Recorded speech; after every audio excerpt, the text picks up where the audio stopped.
So this is Theodore, and as you can see, Theodore's shell is the worst shell ever. Theodore's been like this since birth, and is just one of those snails that has a really deformed looking shell. He's got some bits where it sort of grew a bit weird and then it's evened itself back out. He's got a little bit of puckering there. And he used to have, as you can see, a lot of puckering. This is what a shell deformity looks like when you've got a runt. This is why when you have baby giant African land snails, this is why you cull them, to get rid of this out of the gene pool. Obviously, he's gone to sleep as well, by the way. Theodore's always one of the first ones to hibernate. I've got to wake him up in a bit. But yeah, so as you can see, quite significant warping of the shell. The shell is actually slightly curved. It doesn't look so bad now, but when it's in certain positions, you can see it's actually like bent like that, as opposed to actually being a straight cone shape.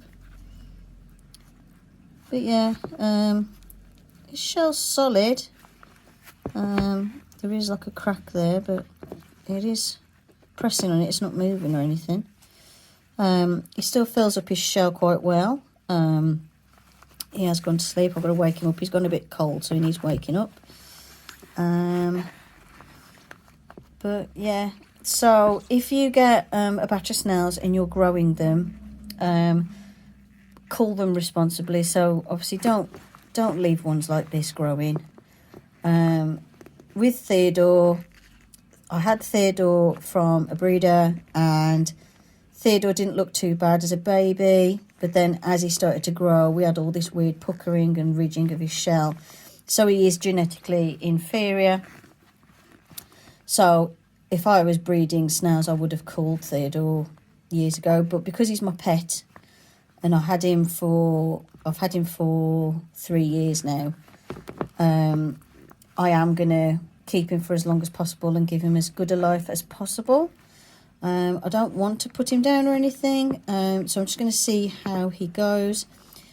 Apart from now where he's gone to sleep, he is usually quite active and eating just as well as everybody else.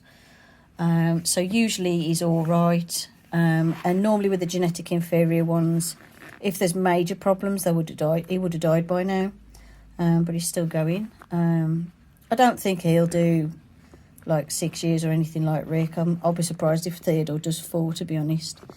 But yeah, so that's an update on poor Theodore, and I'm going to go and wake him up now by warming him up, and I'll show you when he's awake. And there's Theodore. Theodore's come out and he's having some food. So he's awake now, and I'll just keep him a bit warmer, and he'll be fine. And yeah, so that's Theodore. Hope you enjoyed the video. Thanks for watching, and I'll see you in the next one. Bye for now.